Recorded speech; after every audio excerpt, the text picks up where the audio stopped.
have a gentleman sitting next to me whose, well, life story reads like a novel. Talk about doing many things from the age of 2. He's a conductor, and I'm not talking tram conductor, a teacher and a musician, Ryszard Pusz. And Ryszard has done a lot of things, but today we're going to talk about your involvement with Oman and the Sultan of Oman, Ryszard. Must be an intriguing, well, an intriguing life to say the least, but an intriguing job you've got at the moment. It is. It's very intriguing. How did you get involved with Oman and the Sultan of Oman, of all things? By accident. By accident. I was freelancing at the time, and I'm making inquiries for about different jobs, not always for me. And I wrote about a particular one, and they said, no, that's been filled. But we need someone to teach the percussionists in the orchestra. Are you interested? We'll fly you over, we'll check you out, you can check us out, and take it from there. So, okay, 2-week holiday, why not? Mm. And within 3 days, I knew I wanted to be there.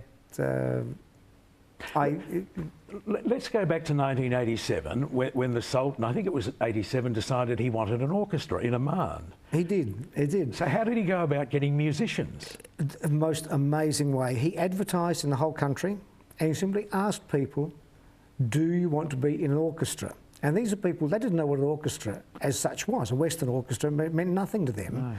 No. The violins, the flutes, the trumpets, was not in their culture, not their history. And some of these people wouldn't have played a musical instrument before in their lives? No, they came from villages, you know, out in the desert. Yeah. And so to inspire them, he invited the London Symphony Orchestra to come and perform for them. Yeah. So that would have cost him a pretty penny. Just a little, just a little. And I know this because John Amos, who was in programs like My Music back in the 60s, came out with the orchestra, and he said there was this ragtag lot of kids. He said they were wild as how he described them. Nice kids. He said nothing terrible about them. He said, but just, you know, tribes people basically. I guess. Yeah, very much, very much. And back then they were not long out of the Civil War, and the Civil War finished in 75, more or less, and even after that, you know, people didn't walk the streets without carrying a rifle. So, you know, out of that come these young kids to be in an orchestra. London Symphony plays to them. And then 2 years ago, I know this because John Amos came back and I met him. He told me the story. And he said, and here's this orchestra playing these marvellous things. I mean, they're playing classical music, they're playing contemporary stuff, they're playing shows from musicals, the pop stuff, a few Omani pieces. And essentially they are playing for HM and his guests. Whenever he has a guest, he says, okay, you know, we'll have the orchestra come play this, that. So he's a much-loved leader. Oh, very much, very much. They talk about the period of the Renaissance of Oman from when he took over. I mean, he set out to modernise the place. It was very much a closed society before then. Just harking back to advertising for the musicians, I mean, some people have no musical ability whatsoever, so they just culled them and worked on the ones they thought, well, he or she is... I presume there are women in it as well, are there? Yes, yeah. Okay. I think the first lot, I may be wrong, but I think the first lot were only men. Right. And they culled them ability and presentation. I mean, the people had to look presentable, not glamorous or anything like that, and they still do. There's still an important element. They have to look presentable. And so some people who could have musical ability but have a pronounced limp or something, they don't make it. Yeah, okay. It doesn't happen in Oman like that. For them, they miss out. They miss out. So you got involved, you went over and thought, this is interesting. Yeah. Were you impressed with the quality, or did you think, well, there's hope for them? More than there's hope for them. I mean, the quality is there. I mean, given that they came from nothing. So I went there in 2008, and you know, in that short space of time, they've made marvellous progress. They really have, you know. But like with anything, you always see room for improvement. So yes, we can do more. We can do more here, there, different things like that. And so it was my job to tutor those who are in the orchestra, and then also train a number of the younger ones who are coming up now for the next generation. So you're just doing the percussion side of it, just are the you? percussion side, yes. So how many are in this orchestra? The whole orchestra about 70 or 80. It's a big orchestra. It's a big orchestra. Yeah. It is a big orchestra. Yeah. But you're ready for this? By November next year, there will be 12 percussionists. I mean, no orchestra in the world has 12 percussionists. And so I've recommended to them that they split them and have half of them play in the orchestra and the other half form a percussion ensemble. And so I've ordered a whole heap of instruments, which they, luckily enough, they've got the money, they've bought them. So money's not a problem for the Sultan? No. Does he pay the orchestra well? They're paid? Or? Very well. Very well. They are well looked after. Oh, are they? They are his prize. As long as they're looking after you too. Well, you're not complaining.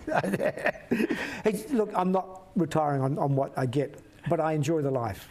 So you've been doing this for approximately 4 years? 4 years, yeah. So how often do you go over there? I've been over there full time in that time, but now I've changed that. I'll go over for 8-10 weeks, come home for a similar period. I'll do it like that.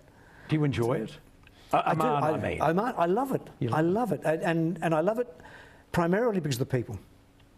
I mean, I've been to many different countries and I've met lovely people everywhere. But as a culture, Oman would have to be the friendliest, most helpful of people anywhere in the world.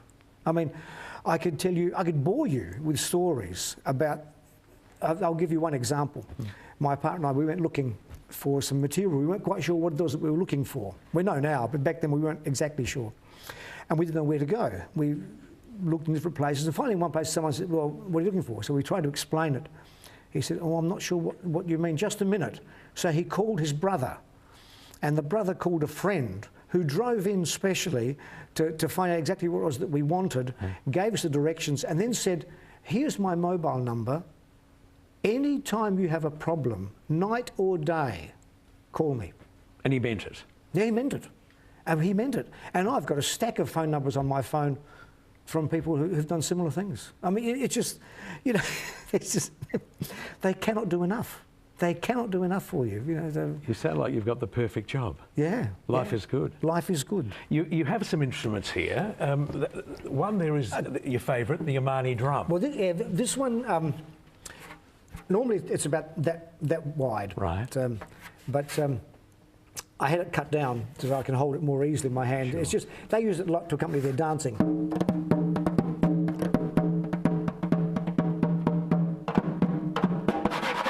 I mean, I don't play Omani rhythms and styles because that's not me, Right. I collect drums from everywhere and I do my own thing with them. But I happen to like this one. It's just nice like that. They made out of what? Obviously an animal skin and made in Oman, yeah. Yeah. Okay. And then they use these sort, you find, I mean, these are all through the Middle East. Yes, you do see them, hear them quite a bit. And they accompany belly dancing and all of that. They hold them like this. I don't, because I don't have the technique. I've never developed it like that. So I put them between my knees. I'll play not that one, but this one here. And I hold it like this because the technique I have works best. So. Okay.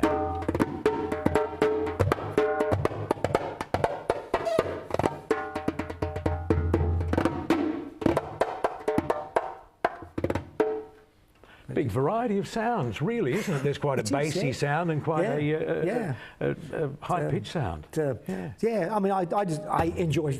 I see myself as a collector of sounds, and so I look for them. It doesn't matter what I'm playing, whether it's this or this. You started at 2 years of age, for crying out loud. You knew what you wanted to do. I did. I mean, how good is that? A little kid at Woodside following the band around. That's right. That's right. It came easy to you. You're obviously a natural.